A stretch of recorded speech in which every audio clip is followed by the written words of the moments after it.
오늘 함께 보실 하나님의 말씀은 주보의 창세기 12장 1절에서 4절 말씀 우리 함께 읽도록 하겠습니다. 함께 읽겠습니다.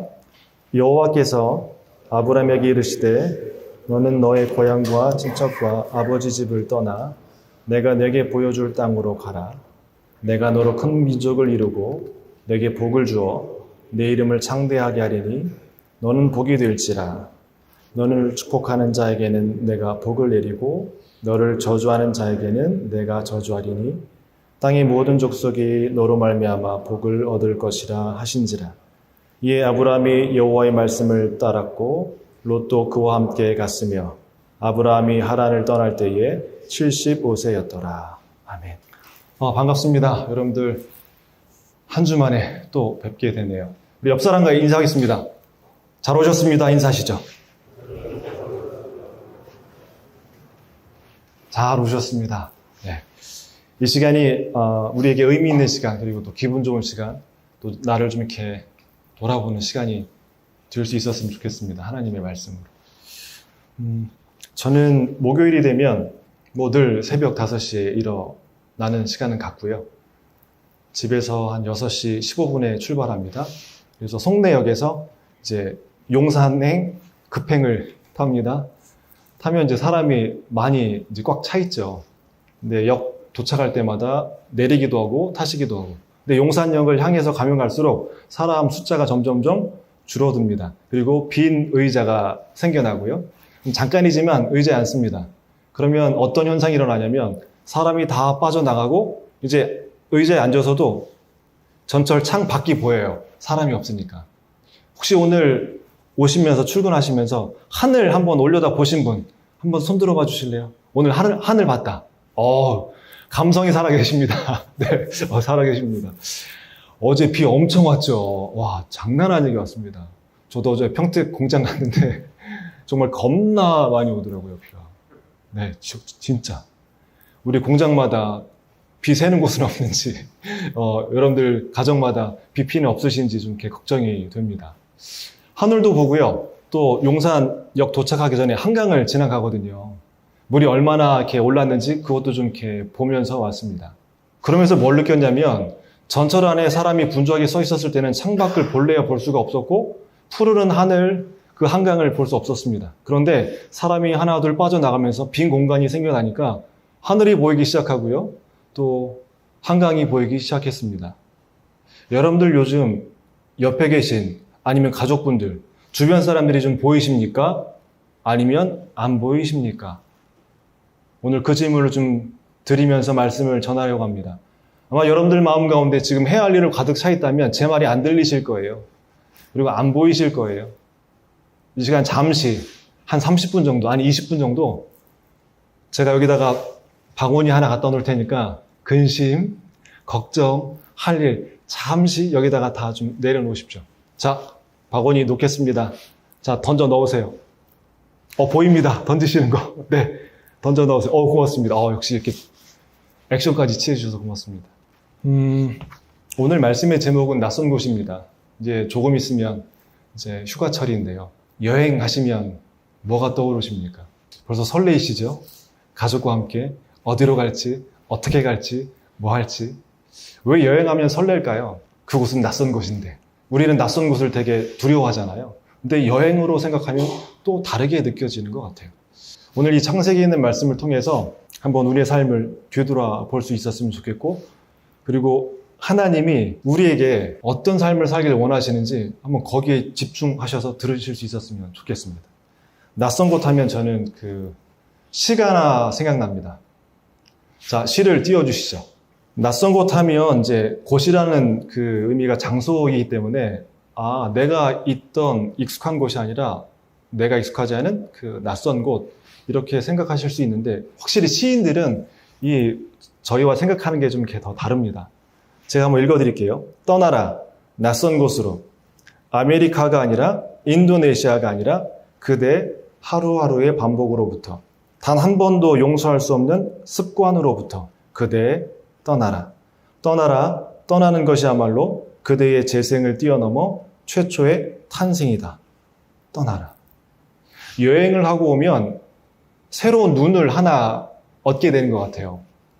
일상에서 경험하지 못했던 그 새로운 하나의 어떤 시각, 관점을 얻고 오는 것 같습니다. 그래서 많은 사람들이 여행을 힘들긴 하지만 설레이고 기대하는 것 같아요. 다른 눈을 갖게 되니까. 여러분들 어떤 삶을 좀 많이 반복하고 계십니까? 또 그 반복 속에서 어떤 습관이 여러분들에게 삶에 배어 있습니까? 그곳으로부터 떠날 때 변화는 시작됩니다. 어제와 다른 오늘을 맞이하기 위해서 오늘 어떻게 다르게 시작하셨나요? 그 다름을 이 시인은 낯선 곳이라고 표현합니다. 정말 설교를 준비하려면 심리학도 공부해야 되고요. 문화 인력도 공부해야 되고요. 역사, 문화, 하여튼 다양한 것들을 공부를 해야 되는 것 같아요. 그래서 저한테는 많이 도움이 되지만 그만큼 쉽지는 않은 것 같습니다. 질문이 있습니다. 우리는 생존을 위해서 두 가지 본능을 쓴다고 해요. 진화 생물학자들이 이야기하는 이 뇌과학에 의하면 어떤 본능이냐면 우리가 두렵고 무서우면 뭐 하죠? 자기를 지키려고 하죠. 그러니까 자기 보존 본능을 작동시킨다고 합니다. 그래서 만약에 여러분들 여기에 누가 사자를 풀어놓거나 악어를 풀어놓으면 어떻게 반응하시겠습니까? 아이고 귀여워 가서 쓰다듬어 줄까요? 아니요. 정말 주랭랑 치겠죠. 살려고. 그러니까 우리는 자기를 지키려고 하는 본능이 있습니다. 그래서 도망치거나 아니면 우리가 좀 힘이 있으면 어떻게 하죠? 공격해서 제거합니다. 근데 우리가 이제 안전하다는 생각을 이제 갖게 되면 우리 안에 어떤 본능이 또 발동하냐면 자기를 좀 확장하려고 하는 확장 본능을 또 발휘하게 된다고 해요. 예를 들면 수렵할 때 혼자는 동물을 못 잡잖아요, 먹이를. 그러니까 여럿이서 함께 지혜를 모아서 그 동물을 잡는 거죠. 그때는 어떻게 합니까? 내 손은 하나지만 여럿이 모이면 내 손이 저기도 가 있거든요. 타인의 손이 내 손이 되니까 함께 해서 확장하게 됩니다. 결론은 뭐냐면 자기 보존 본능이 이게 더 커지게 되면 되게 공격적이거나 회피하거나 결국은 누군가를 싸워서 아니면 전쟁을 치러서 자기를 지킨다는 거예요. 근데 반대로 자기 확장 본능은 나와 타인이 함께 살 때 우리가 안전하다는 것을 경험하기 때문에 그 확장의 폭을 넓혀가기 위해서 타인과 손잡고 함께 연대하고 함께 보살피고 그래서 평화를 만들어 간다는 겁니다. 여기서 질문. 인류 역사 5,000년 역사 가운데 역사라고 하는 건 이제 문자가 시작되는 걸 이제 역사라고 합니다. 인류 역사 5,000년 가운데 이 두 본능 가운데 어떤 본능을 많이 썼을까요? 많이 경험했을까요? 그 질문을 먼저 드려봅니다. 벌써 표시가 됐네요. 아래입니다. 자기 보존 본능을 대부분 썼습니다. 지금 전쟁이 일어나고 있는 곳이 어디죠? 러시아. 왜 전쟁을 일으켜서 그렇게 전 세계가 아파하고 어마어마한 사람이 전쟁의 피해 그리고 난민 그 일을 왜 저지를까요? 어떤 본능이 발동됐을까요? 자기 확장이요? 아니요. 자기 보존이. 그러면 인류가 이 지구가 모두가 함께 살아가려면 어떤 본능을 우리가 선택하고 그것을 개발하고 성숙시켜야 될까요? 자, 1번 빨간색, 2번 초록색. 1번일까요? 2번일까요? 당연히 1번이겠죠. 여러분들은 하루의 삶을 살 때 1번과 2번 중에 어떤 본능을 많이 작동시키십니까? 안전하다면 자기 확장일 거예요. 근데 불안하고 조금 이렇게 두려움이 있으면 자기 보존 본능이 발휘될 겁니다. 제가 이 말씀을 왜 드리냐면 하나님이 본능을 왜 주셨을까요? 생존하라고. 근데 그 생존하라고 준 본능을 우리의 자유의지를 가지고 어떻게 쓰고 있을까요? 잘못 쓰고 있습니다. 오늘 말씀을 통해서 그 방향을 좀 바로 잡을 수 있었으면 좋겠습니다. 자, 오늘 말씀에 들어가 볼까요? 들어가기 전에 혹시 여러분들 그 헤르만 헤세가 쓴 데미안 읽어보신 분 아시죠? 거기에 유명한 문장이 나옵니다. 뭐죠? 새가 알에서 나오려면 어떻게 되죠? 알을 깨 부숴야 됩니다. 그래야 나올 수 있습니다. 저도 오늘 아침에 계란 후라이 2개에다가 바나나 하나 얻고 왔는데 그 계란 후라이를 하면서 이런 생각했습니다. 여러분들 아마 잘 아실 거예요. 알이 스스로 깨면 병아리가 되지만 남이 깨주면 뭐가 돼요? 후라이가 돼요. 이거 되게 중요한 말입니다. 알이 스스로 깨면 살아있는 생명 병아리가 되지만 남이 깨주면 후라이가 된다니까요. 여러분들 인생 여러분들이 깨고 계십니까? 아니면 남이 깨주고 있습니까? 이 데미안의 이 유명한 말이 그거를 좀 저한테 일깨워주고 있어요. 새는 알을 깨고 나온다. 알은 곧 세계다. 태어나려고 하는 자는 반드시 하나의 세계를 파괴하지 않으면 안 된다. 새는 신을 향해 날아간다. 우리들의 인생이 그런 것 같습니다. 초등학교라는 알을 깨고 중학교, 중학교라는 알을 깨고 고등학교, 고등학교라는 알을 깨고 대학생, 대학생이라는 알을 깨고 또 사회인, 계속해서 알을 깨가는 과정이 저희는 인생의 여정 같아요. 오늘 말씀에 등장하는 아브람, 아마 설교 시간에 아브람이 누군지 많이 들으셨을 겁니다. 혹시 아브람이 몇 살 때 죽었는지 아십니까? 175세에 죽었습니다. 그러면 하나님이 모세 아브람을 몇 살 때 이렇게 만나 주신지 아십니까? 오늘 성경 말씀에 있습니다. 75세에. 그때 상황이 어떤 상황이냐면 아버지가 있었는데 아버지가 돌아가세요. 그리고 결혼을 했는데 자녀가 없어요. 그런 상황에서 저도 이제 홀어머님이 계신데 아버님이 초등학교 3학년 때 이제 목회하시다가 위암으로 돌아가시고 이제 두 아들 키워내시느라 고생하셨죠. 그리고 이제 저희 그 외할머님도 살아 계셨다가 몇 년 전에 이제 돌아가셨습니다. 장례 치르고 이제 어머니랑 이제 둘이 이제 길을 걸으면서 어머님이 그런 말씀 하시더라고요. 아들아, 이제 나 고하다.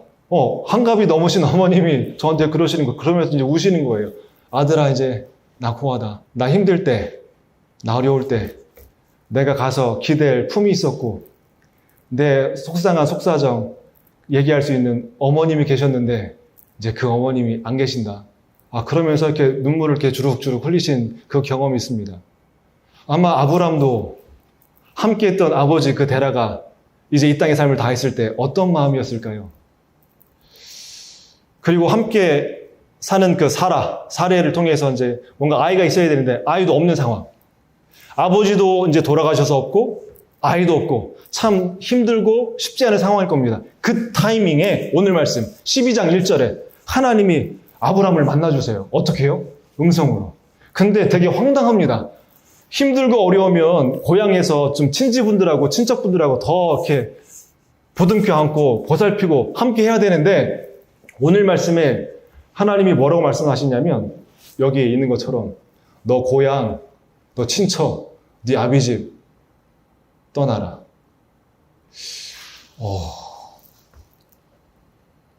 그리고 또 말씀하십니다. 내가 너한테 이제 보여줄 땅이 있는데 그 땅으로 가라. 그래서 저는 이 말씀을 토대로 해서 오늘 말씀의 제목을 낯선 곳으로라고 제목을 잡았습니다. 하나님께서 지금 아브람에게 낯선 곳으로 떠나라 라고 말씀하십니다.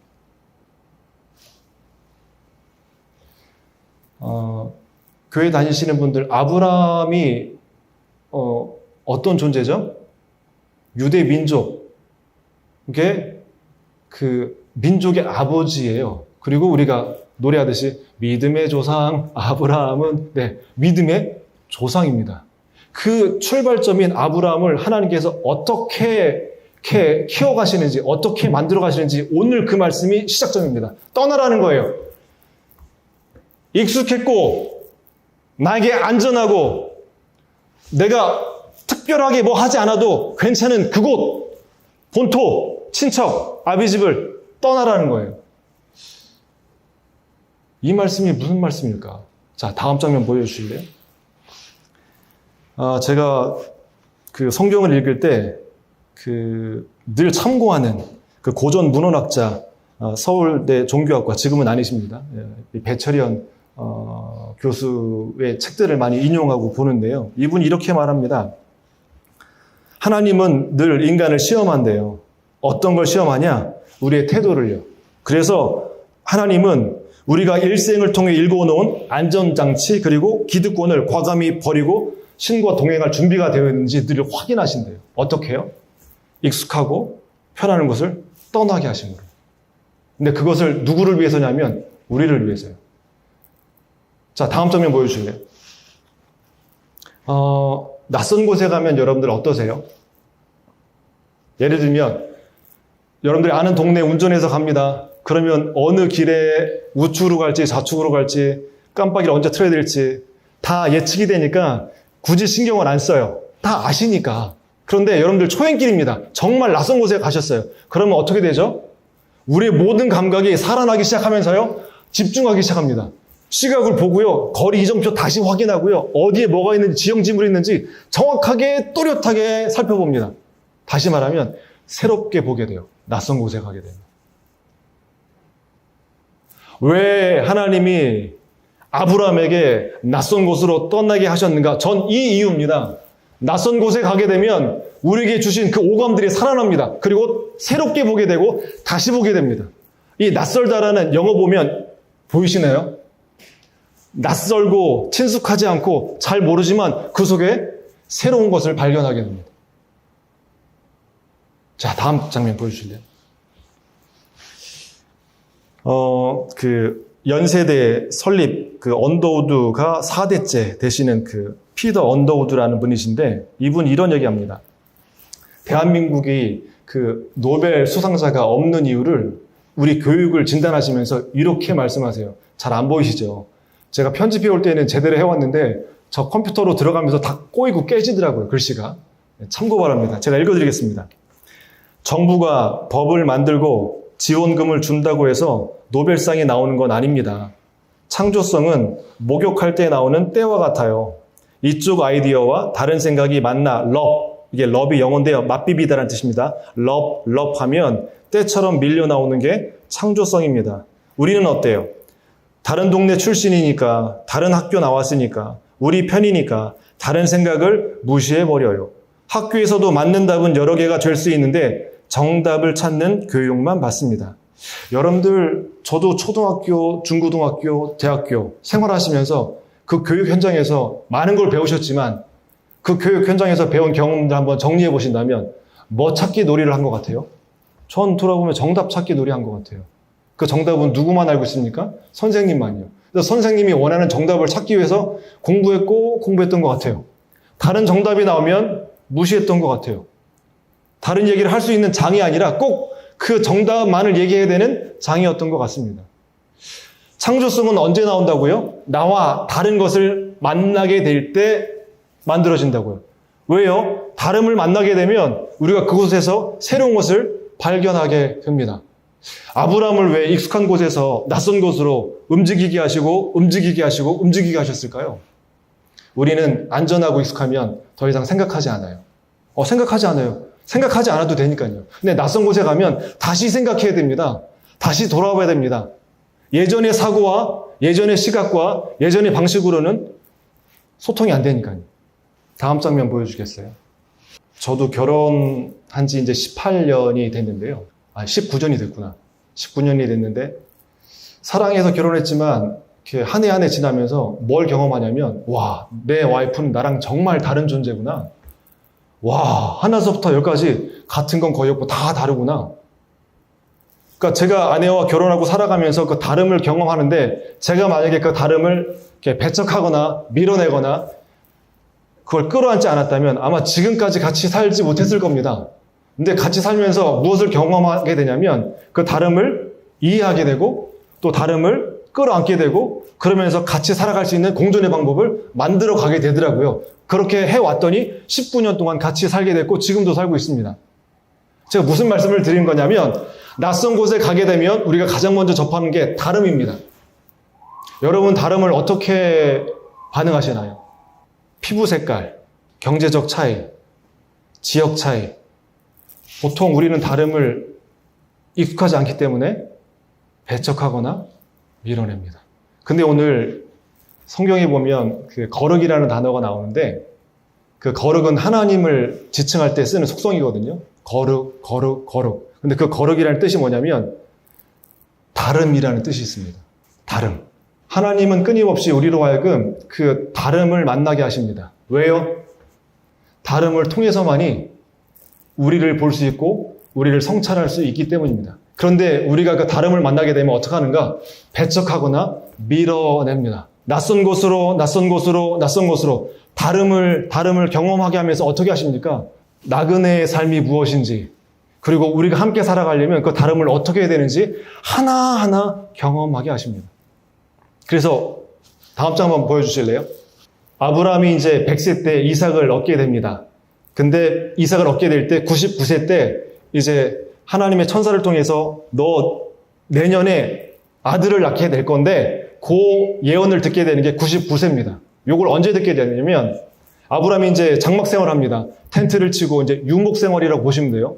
이동하면서 그러면서 뭘 느끼게 되냐면 나그네, 난민, 자기 집이 없는 삶이 얼마나 힘들고 어려운지. 근데 그때마다 낯선 곳에 가지만 누군가 자기를 환대해 줬어요. 그래서 그 동네에서 살고 또 다른 곳에 가서 살고 그러면서 뭘 느끼게 되냐면 낯선 자의 마음을 알게 되고 자기가 환대받을 때 또 생명을 연장하게 됨을 경험하게 됩니다. 그러면서 아브라함에게 어떤 경험이 생겨나게 되냐면 그도 낯선 자를 대할 때 환대하는 마음을 갖게 됩니다.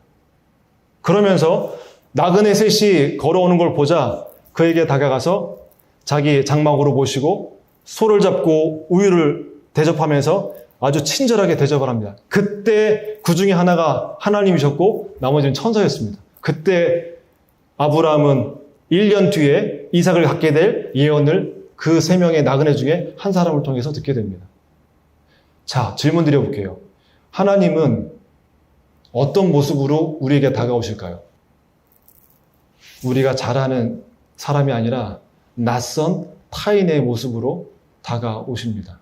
완전 다른 모습으로요. 그때 우리가 다름을 배척한다면 하나님을 배척하는 거예요. 근데 그때 그 다름을 우리가 잘 성찰하면서 끌어안고 포용한다면 하나님을 받아들이게 된 것입니다. 그래서 성경 말씀에 예수님께서 그런 말씀하세요. 지극히 작은 자 하나에게 한 것이 나에게 한 것이라고. 자, 다음 장 보여주십시오. 이제 결론입니다. 아브라함을 낯선 곳으로 떠나게 하시고 그 낯선 곳에서 다름을 경험하게 하시고 그 다름을 통해서 다름을 끌어안을 수 있는 환대를 훈련시키십니다. 왜요? 그래야 성경에서 아브라함을 복의 근원이라고 말합니다. 어떻게 해요? 모든 민족을 이끌 수 있는 아버지, 모든 민족을 끌어안을 수 있는 아버지. 그러려면 어떻게 됩니까? 낯선 것을 배척하지 않고 다름을 배척하지 않고 끌어안고 함께 가는 경험을 통해서 어디까지 자라게 하시냐면 복의 근원으로까지 자라게 하십니다. 마지막 장면입니다. 그래서 이제 민족이 태어났어요. 어떤 민족이냐? 아브라함을 통해서 태어난 민족이 히브리인입니다. 지금은 이제 유대인, 이스라엘인이라고 하지만 원래는 히브리인입니다. 이 히브리인이 무슨 뜻이냐면 저기 보시면 파란 글씨 보이십니까? 한번 읽어보실까요? 시작. 네, 이게 히브리인이라는 뜻입니다. 힘이 있어서 경계를 넘어서 다른 나라를 침략해서 경계를 넘나드는 사람이 아니라 힘이 없었어요. 그래서 이 나라의 노예가 되고 저 나라의 노예가 되고 이쪽 저쪽 난민처럼 도망다니다가 결국은 그 이름이 히브리인이에요.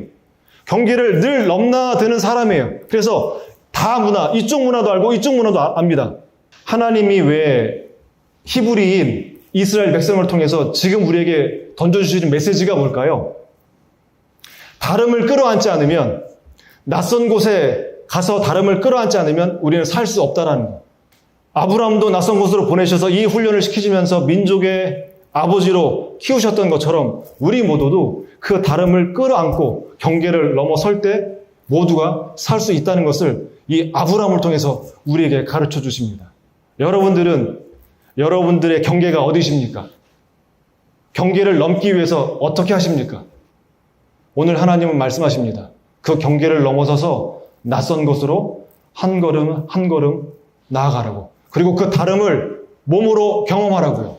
그리고 배척하지 말고 그 다름을 성찰하면서 어떻게 함께 살아갈 수 있을지 고민하고 생각하고 함께 연합하라고 오늘 하나님은 우리에게 아브라함을 통해서 가르쳐 주십니다. 우리 조용히 한번 눈을 감아 보시죠. 여러분들이 한번 싫은 사람을 떠올려 보십시오. 왜 그 사람을 싫어하게 됐습니까? 그리고 배척하는 사람을 한번 떠올려 보십시오. 그 사람을 왜 배척하게 됐나요? 나도 누군가에게 그럴 수 있거든요. 오늘 하나님은 우리에게 말씀하십니다. 익숙한 곳, 편안한 곳을 떠나 익숙하지 않지만 낯선 곳으로, 좀 불편한 곳으로 떠나라고 말씀하십니다. 그 이유는 거기에 생명의 길, 살 길이 있기 때문입니다. 하나님, 우리가 일하는 일터 안에서, 가정 안에서, 이 대한민국이라는 사회 안에서 우리는 편을 가르고 내 편, 네 편, 또 경계를 그어놓고 우리 편, 남의 편 끊임없이 분리하고 경계합니다. 하나님은 하나님의 사람을 세우실 때 한 곳에 머물게 하지 않으시고 이동시키십니다. 낯선 곳으로, 낯선 곳으로. 낯선 타인을 만나게 하시고 그곳에서 함께 살아갈 수 있는 삶을 경험케 하십니다. 그러면서 믿음을 성장시켜 주시고 또 아브라함을 민족의 아버지로 세워주셨습니다. 하나님, 우리 벽산에 한 분 한 분 삶을 정말 확장할 수 있도록, 그리고 낯선 곳으로 나아가 우리의 삶을 넓혀갈 수 있도록 용기와 믿음을 주시고, 다름에 대해서 배척하는 것이 아니라 성찰의 기회로 삼아 한 걸음 한 걸음 우리가 살아갈 수 있는 길을 만들어가는 벽산의 모든 가족들이 될 수 있도록 주님 축복하시고 인도하여 주옵소서. 감사드리며 예수님의 이름으로 기도드립니다. 아멘. 이제는 우리 구주 예수 그리스도의 은혜와 하나님 아버지의 무한하신 사랑하심과 성령님의 감화감동 교통하심이 오늘도 주님의 말씀을 마음에 품고 두렵고 떨리지만 낯선 곳으로 용기 내어 한 걸음 내딛기로 결단하며 이 세상으로 나아가는 벽산의 모든 가족들을 위해 지금부터 영원까지 함께 하시길 간절히 축원하옵나이다. 아멘.